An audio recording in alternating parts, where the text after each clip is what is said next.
കൊല്ലത്തെ NDA സ്ഥാനാർത്ഥി G കൃഷ്ണകുമാറാണ് നമ്മളോടൊപ്പം ചേരുന്നത്. കൊല്ലമാണ് മണ്ഡലം. പ്രതീക്ഷിച്ചിരുന്നു വെച്ചാൽ 2 ദിവസം മുമ്പ് ബഹുമാന്യനായ സംസ്ഥാന അധ്യക്ഷൻ ശ്രീ സുരേന്ദ്രൻജി വിളിച്ചിട്ട് പറഞ്ഞു താങ്കളുടെ പേര് കൊടുത്തിട്ടുണ്ട്, അതുകൊണ്ട് തീരുമാനമായിട്ടില്ല, മറ്റ് സ്ഥാനാർത്ഥികളുടെയും പേര് അതിനകത്തുണ്ട്, അതുകൊണ്ട് ഒന്ന് റെഡി ആയിരുന്നുള്ളൂ എന്ന് പറഞ്ഞു. അതുകൊണ്ട് അപ്രതീക്ഷിതമെന്ന് പറയാൻ പറ്റില്ല. ഇന്ന് രാവിലെ ആണെങ്കിൽ ജാവ്ദേക്കർജിയും വിളിച്ചു പറഞ്ഞു താങ്കളുടെ പേരുണ്ട്, താങ്കളുടെ മാത്രമാണ് ഫൈനലൈസ് ആയിട്ടുണ്ട്, ഇന്ന് സൈൻ ചെയ്തതിന് ശേഷം അറിയിക്കുന്നു പറഞ്ഞത്. ഇപ്പോൾ അവരാരും അറിയിക്കുന്നതിന് നിങ്ങളൊന്ന് അറിയിച്ചു. ഇപ്പോൾ സിറ്റിംഗ് MPയെ നിർത്തിക്കൊണ്ടാണ് UDFന്റെ ഒരു കോൺഫിഡൻസ്. അതേപോലെ തന്നെ ഇപ്പോൾ MLAയും നടനുമായ മുകേഷിനെ ഇറക്കിക്കൊണ്ട് LDF പ്രതിരോധിക്കുന്നു എന്ന് പറയുന്നു. ഇപ്പോൾ ഏതായാലും NDA സ്ഥാനാർത്ഥിയായി കൃഷ്ണകുമാർ കൂടി എത്തുന്നു. അപ്പോൾ എത്രത്തോളമാണ് പ്രതീക്ഷകൾ? അല്ല, സ്വാഭാവികത്തിനകത്ത് 2-3 വശങ്ങളുണ്ട്. ഒന്ന്, പാർട്ടി എന്തുകൊണ്ട് ഇങ്ങനൊരു ഭാരിച്ച ചുമതല നമ്മളെ ഏൽപ്പിക്കുന്നു. കഴിഞ്ഞ തവണ, അതായത് കമ്പാരിറ്റീവ്ലി ഞാനൊരു പുതിയ ആളാണ് പാർട്ടിയിൽ, 3 വർഷത്തോളം ആയിട്ടുള്ളൂ. പക്ഷെ അവർ നോക്കുമ്പോൾ മേ ബി കലാകാരൻ നിലയ്ക്കായിരിക്കാം, ഒരു കുടുംബനാഥൻ നിലയ്ക്കാണോ, പല ഫാക്ടേഴ്സ് അവർ നോക്കിക്കാണും. അപ്പം തിരുവനന്തപുരത്ത് ഞാൻ ഇലക്ഷൻ നിന്നു, തോറ്റെങ്കിലും എൻ്റെ ഒരു രീതി എന്ന് വെച്ചാൽ എന്നെ ഒരു ചുമതല ഏൽപ്പിച്ചാൽ ഞാൻ ആ ഭാഗത്ത് നിന്ന് വർക്ക് ചെയ്യും. എന്നാൽ കഴിയുന്നത്ര വികസനം കൊണ്ടുവരാൻ നോക്കും. അത് എനിക്ക് പവറുണ്ടോ അല്ലെങ്കിൽ സ്ഥാനമുണ്ടോ എന്ന് എന്നെ വിഷയമല്ല, എന്നാൽ കഴിയുന്ന രീതിയിൽ. ഉദാഹരണത്തിന് ഇപ്പോൾ ഈഞ്ചക്കൽ ഫ്ലൈ ഓവറുമായിട്ട് ബന്ധപ്പെട്ട് അപ്പോൾ ഡൽഹിയിൽ പോകുന്നു, പ്രധാനമന്ത്രി കണ്ട് കാര്യം പറഞ്ഞപ്പോൾ അദ്ദേഹം പറഞ്ഞു ഗഡ്കരിജിയെ കാണാൻ പറഞ്ഞു, അവിടെ നിന്ന് ലെറ്റർ തന്നു. അവിടെ ചെന്ന് കണ്ട് സംസാരിച്ച് അതിപ്പോൾ പണി തുടങ്ങിക്കഴിഞ്ഞു. ഇതുപോലെ വലിയതുറയിലെ ഹാർബറിന് വേണ്ടി ശ്രമിച്ചത് എല്ലാം ആയിരിക്കുകയാണ്. പക്ഷെ സ്ഥലപരിമിതി, അത് സംസ്ഥാന സർക്കാരാണ് സ്ഥലം തരേണ്ടത്. ഇങ്ങനെ ഒട്ടനവധി പദ്ധതികൾ ചെയ്യുമ്പോൾ ഇത് കേന്ദ്രം വീക്ഷിക്കുന്നുണ്ടാവാം. അതുകൊണ്ട് അവർക്ക് തോന്നി തിരുവനന്തപുരത്ത് അതിശക്തമായൊരു മത്സരം വരുന്നുണ്ട്, ശ്രീ രാജീവ് ചന്ദ്രശേഖരനെ കൊണ്ടുവന്നു. അപ്പോൾ തിരുവനന്തപുരത്ത് അദ്ദേഹം ഏറ്റവും അനുയോജ്യനാണ്. കാരണം വെച്ച് കഴിഞ്ഞാൽ ഒരു കേന്ദ്രമന്ത്രി കൂടിയാണ്. അപ്പോൾ തൊട്ടടുത്ത് മുരളിച്ചേട്ടനുണ്ട്, അതൊരു മന്ത്രിയാണ്. അത് കഴിയുമ്പോൾ കൊല്ലമാണ്.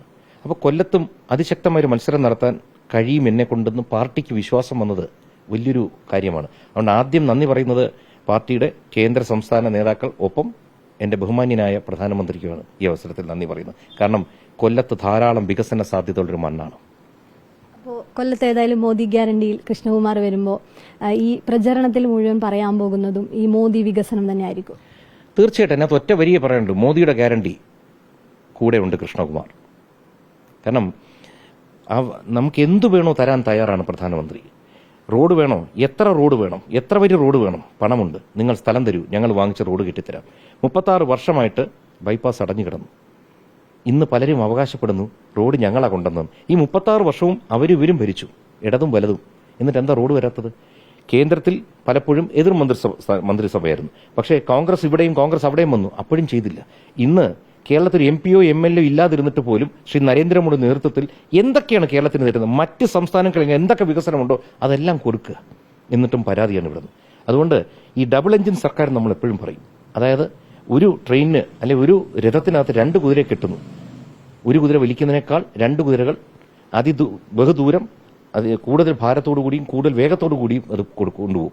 അതുപോലെ തന്നെയാണ് ഇരട്ട എഞ്ചിൻ എന്ന് പറയുമ്പോഴത്തേക്ക് 2 പേര് ഒരേ സ്ഥലത്തോട്ട് വലിക്കും. അപ്പോൾ ആ തീവണ്ടിക്ക് സ്പീഡ് കൂടും. ഇതിപ്പോൾ എന്താ, ഒരു എഞ്ചിൻ ഇവിടെ നിന്ന് അങ്ങോട്ട് വലിക്കുന്നു, ഒരു എഞ്ചിൻ ഇങ്ങോട്ട് വലിക്കുന്നു, അതാണ് ഇവിടെ സംഭവിക്കുന്നത്.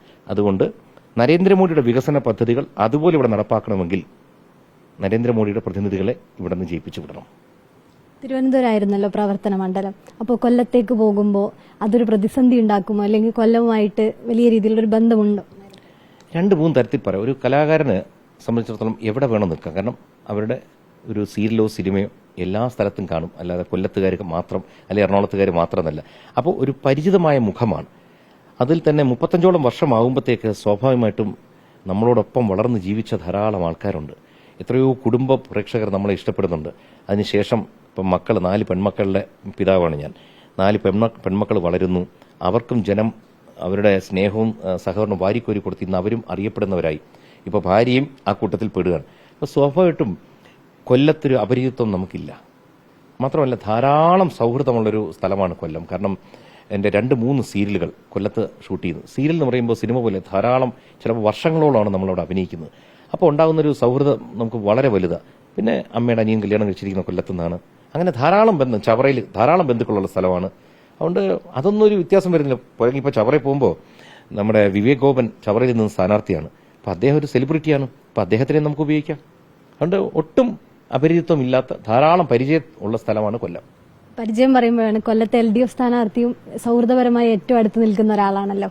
അപ്പോൾ അത് ഈ മത്സരത്തെ എങ്ങനെയെങ്കിലും ബാധിക്കുമോ? അല്ല, ഇതൊരു രാഷ്ട്രീയ യുദ്ധമാണ്. അപ്പം അതിനകത്ത് സൗഹൃദങ്ങളില്ല. അതായത് ഇത് കഴിഞ്ഞാലും അതിനുശേഷമുള്ള സിനിമാ സൗഹൃദവും ബന്ധവും ഒക്കെ നിൽക്കും. കാരണം വെച്ചാൽ മുകേഷ് ചേട്ടനും ഞാനെന്നൊക്കെ പറഞ്ഞാൽ എന്നെ മാത്രമല്ല, ഭാര്യയോടും മക്കളോടും എല്ലാവരോടും ഉള്ള സൗഹൃദമുള്ള ഒരു കുടുംബത്തോടെ നമ്മൾ സ്നേഹത്തിലിരിക്കുന്നവർ. അതുകൊണ്ട് അങ്ങനത്തെ വിഷയങ്ങളൊന്നുമില്ല. പക്ഷേ ഇലക്ഷൻ വരുമ്പോഴത്തേക്ക് അത് വേറെയാണ്. നമുക്ക് നമ്മുടെ ജയമാണ് എല്ലാവരും നോക്കുന്നത്. ജയത്തിന് വേണ്ടി മാക്സിമം എല്ലാവരും ശ്രമിക്കും, ഞാനും ശ്രമിക്കും. പ്രചരണം ഈ 2 സ്ഥാനാർത്ഥികൾ നേരത്തെ മുതൽ തന്നെ പ്രചരണം ആരംഭിച്ചു കഴിഞ്ഞു. ഒരു ലാപ്പ് പിന്നിട്ടു എന്ന് തന്നെ പറയാം. അപ്പോൾ ഇനി കൃഷ്ണകുമാർ പ്രചരണത്തിലേക്ക് ഇറങ്ങുമ്പോൾ കുറച്ച് ലേറ്റായി പോയി എന്ന് തോന്നുന്നുണ്ട്. അങ്ങനെ ഒരിക്കലും ഞാൻ ലേറ്റായിട്ട് എനിക്ക് തോന്നുന്നില്ല. കാരണം പണ്ടെല്ലാം ഇലക്ഷൻ കമ്മീഷൻ ഇലക്ഷൻ പ്രഖ്യാപിച്ചതിന് ശേഷം എത്രയോ ദിവസങ്ങൾക്ക് ശേഷം സ്ഥാനാർത്ഥി നിർണയം കഴിഞ്ഞ് സ്ഥാനാർത്ഥികൾ അനൗൺസ് ചെയ്യുന്നത്. 25-30 ദിവസം. അന്ന് ഇത്രയുമധികം മീഡിയയില്ല, സോഷ്യൽ മീഡിയയില്ല, ഡിജിറ്റൽ മീഡിയയില്ല, ഒന്നുമില്ലാത്ത കാലം. ഇന്ന് അതെല്ലാം മാറി. ഇന്ന് തന്നെ ഒന്ന് ആലോചിക്കുക, പണ്ട് ഞാൻ ദൂരദർശനിൽ വർക്ക് ചെയ്യുന്ന കാലത്ത് ഒരു ചാനലിൽ പോയിട്ടാണ് ഒരു സ്ഥാനാർത്ഥിയെ കാണുന്നത്. ഇന്ന് ആ സ്ഥാനത്ത് 30ഓളം ചാനലുകൾ വന്നു കഴിഞ്ഞു. അപ്പോൾ ഇത് പടർന്നു കഴിഞ്ഞു, അറിഞ്ഞു കഴിഞ്ഞു. ഇനി നാളെ ബാക്കി സോഷ്യൽ മീഡിയ ഏറ്റെടുക്കും. അതുകൊണ്ട് ഒരു 20 ദിവസം ഉണ്ടെങ്കിൽ നമുക്ക് ഫിസിക്കലി എല്ലായിടത്തും എത്താൻ പറ്റുക. അതായത് പരമാവധി സ്ഥാനാർത്ഥികളെ നേരിട്ടും മീഡിയയിലൂടെയും നമുക്ക് കണ്ട് നമ്മൾക്ക് പറയാനുള്ള അവരിലോട്ട് എത്തിക്കണം.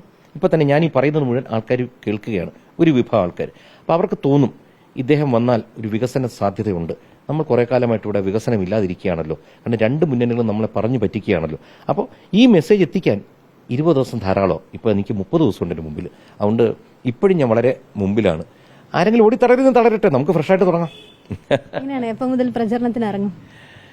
പാർട്ടിയുടെ എല്ലാ നേതാക്കളുമായിട്ടിരുന്ന് സംസാരിക്കണം. കാരണം സംഘടനാ സെക്രട്ടറി ശ്രീ സുഭാഷ് ജി, സുരേന്ദ്രൻജി ഇപ്പോൾ സ്ഥാനാർത്ഥിയാവുന്നത് കാണാൻ പറ്റുമെന്ന് അറിയില്ല, ഫോണിൽ കൂടി സംസാരിക്കണം. പിന്നെ RSSന്റെ എല്ലാ നേതാക്കളും സുദർശൻ ചീരത്തൊക്കെ വിളിച്ചു പറഞ്ഞിട്ടുണ്ട്. ജാവ്ദേക്കർജി വരുന്നുണ്ട്. എല്ലാ നേതാക്കളുമായിട്ട് പരമാവധി ഇരുന്ന് സംസാരിച്ചിട്ട് പാർട്ടിയുടെ തീരുമാനം അനുസരിച്ച്. അപ്പോൾ അവിടുത്തെ ജില്ലാ പ്രസിഡന്റുണ്ട് ശ്രീ BB ഗോപകുമാർ. വളരെ നാളത്തെ സൗഹൃദമുള്ള നല്ല വ്യക്തിയാണ്, നല്ലൊരു ജില്ലാ പ്രസിഡന്റാണ്.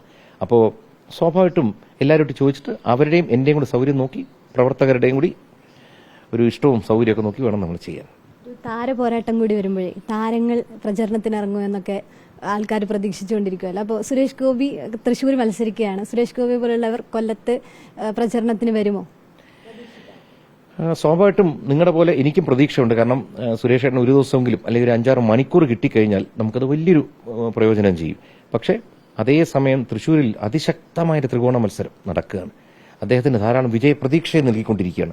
അപ്പോൾ ആ ഒരു അവസരത്തിൽ ആ വിജയപ്രതീക്ഷയ്ക്ക് കോട്ടം തട്ടുന്ന ഒരു പ്രവൃത്തിക്ക് ഞാൻ നിൽക്കില്ല. എങ്കിലും ചോദിച്ചു നോക്കും. പരമാവധി എന്തായാലും സഹായിക്കും. നല്ല സ്നേഹബന്ധമാണ്. ഇവിടെ അടുത്താ താമസിക്കുന്നത്.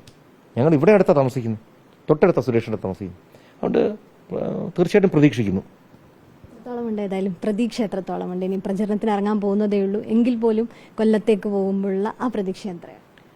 എപ്പോഴും കഴിഞ്ഞ ഉടനെ തിരുവനന്തപുരത്ത് ഞാൻ ഇറങ്ങുമ്പോഴും ജയിക്കാനായിട്ട് മാത്രമേ ഞാൻ മത്സരിക്കൂ, ജയിക്കാനായിട്ടേ പോകത്തുള്ളൂ. അപ്പോൾ പലരും പല കണക്കുകൾ പറയും. കാരണം നമ്മൾ ഇലക്ഷനുകളിൽ പലപ്പോഴും അട്ടിമറി വിജയങ്ങൾ കണ്ടിട്ടുണ്ട്. ഈ അട്ടിമറി സംഭവിക്കുന്നത് നമ്മളാരും വിചാരിക്കുന്നിടത്തല്ല, അപ്രതീക്ഷിത സ്ഥലത്തായിരിക്കും ഈ അട്ടിമറി സൃഷ്ടിക്കുന്നത്. കാരണം ഇന്ന് വിജയസാധ്യതയുള്ള മണ്ഡലങ്ങളിൽ ഒന്നല്ല കൊല്ലം, പക്ഷേ അവിടെയാണ് ഏറ്റവും കൂടുതൽ സാധ്യതയുള്ളത്. കാരണം ഏറ്റവും കൂടുതൽ BJP വളരുന്ന ഒരു ജില്ല എന്ന് പറഞ്ഞാൽ കൊല്ലമാണ്. അതിൽ തന്നെ ചാത്തന്നൂരൊക്കെ കഴിഞ്ഞ തവണത്തെ അസംബ്ലി ഇലക്ഷനിൽ 42,000-ഓളം വോട്ട് നേടിയ മണ്ഡലം 2ാം സ്ഥാനത്ത് വന്നത്. ഇതുകൊണ്ട് ഇത്തവണത്തെ 7 മണ്ഡലങ്ങളിലും അത്ഭുതകരമായ മാറ്റങ്ങൾ സംഭവിക്കും, ഒരു അട്ടിമറി വിജയവും സംഭവിക്കും. അട്ടിമറി വിജയം പ്രതീക്ഷിച്ചിരിക്കുകയാണ്. ഏതായാലും ചേച്ചിയോടാണ്, കുടുംബം ഒരു താരകുടുംബമാണ്, അതുകൊണ്ട് തന്നെ പ്രചരണത്തിന് കുടുംബത്തെ പ്രതീക്ഷിക്കാമോ? കിച്ചു വിളിക്കുന്ന ദിവസങ്ങളിൽ പരമാവധി നമ്മൾ പോകാൻ ശ്രമിക്കും. എല്ലാ ദിവസവും വിളിക്കും. എല്ലാ ദിവസവും ഒന്നും വരാൻ പറ്റൂല. എല്ലാ ദിവസവും പ്രാക്ടിക്കൽ അല്ലേ. ഇപ്പൊ ട്രിവാൻഡ്രത്താണെങ്കിൽ നമുക്ക് കൂടുതൽ പോകാം. ഇപ്പൊ കൊല്ലം എന്ന് പറയുമ്പോൾ ട്രാവൽ ചെയ്ത് അവിടെ എത്തണ്ടേ. നമുക്കിവിടെ വീട് പിള്ളേരെ എക്സാം ഒക്കെ നടക്കുകയാണ്, ചെറിയ മോക്ക്. അങ്ങനെ അത് പറ്റും. സഭാ തെരഞ്ഞെടുപ്പിൽ മത്സരിച്ചപ്പോൾ പ്രചരണത്തിന് ഇറങ്ങി ദിവസങ്ങളിൽ പോയായിരുന്നു. പരമാവധി ദിവസങ്ങൾ കൂടെ ഉണ്ടായിരുന്നു. കാരണം അത് ട്രിവാൻഡ്രത്താവുമ്പോഴത്തേക്ക് എനിക്ക് പെട്ടെന്ന് വിളിച്ചോണ്ട് പോകാൻ പെട്ടെന്ന് തിരിച്ചു വിടാം. ഓഫീസിൽ എപ്പോഴും പോയി ഇരിക്കുമായിരുന്നു. ലൈക്ക് ആ ഒരു ഇലക്ഷൻ ഓഫീസിൽ പോയി എക്സ്പീരിയൻസ്, ഒരു പുതിയ എക്സ്പീരിയൻസ് ആയിരുന്നു. കാശ് കൊടുത്താൽ കിട്ടത്തില്ലല്ലോ ഇങ്ങനത്തെ എക്സ്പീരിയൻസ് ഒക്കെ. ഇതൊക്കെ നമ്മൾ എക്സ്പീരിയൻസ് ചെയ്തില്ല, അത് മനസ്സിലാക്കണം. ഇറ്റ് വാസ് നൈസ്, നല്ലതായിരുന്നു.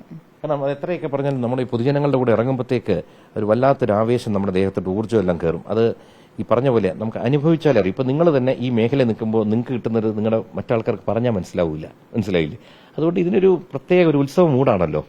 ആഹാനൊക്കെ ഇവിടെ ഉണ്ടോ പ്രചരണത്തിന്? പ്രതീക്ഷ 7th വരും. അതിനുശേഷം ഞാൻ വിളിച്ച് സംസാരിച്ചു. അപ്പോൾ മോള് പറഞ്ഞു പരമാവധി എന്നെ കൊണ്ട് കഴിയുന്ന സഹായം ചെയ്യാം. അപ്പം ഞാനും അങ്ങ് വലിച്ചവരെ എല്ലാ ദിവസവും കൊണ്ടുപോകണം എന്നുള്ളതല്ല. കാരണം വളരെ അത്യാവശ്യം നല്ല വേദികളിലും കൊണ്ടുപോവുക. കാരണം യുവാക്കളുടെ ഇടയിൽ ഇവർക്കൊക്കെ വലിയൊരു സ്വാധീനമുണ്ട്. അത് എല്ലാം വോട്ടാവുന്നല്ല പറഞ്ഞു വരും. എങ്കിലും ചിലപ്പോൾ മക്കളെന്ന് പറഞ്ഞ് ആൾക്കാർ സംസാരിക്കുമ്പോഴത്തേക്ക്, കാരണം മറ്റ് പെൺകുട്ടികൾ അവരുടെ അച്ഛന്മാരെ വെച്ച് കമ്പയർ ചെയ്യാം. അതുകൊണ്ട് മാറ്റം തീർച്ചയായിട്ടും ഉണ്ടാക്കുന്നതാണ് പ്രതീക്ഷിക്കുന്നത്.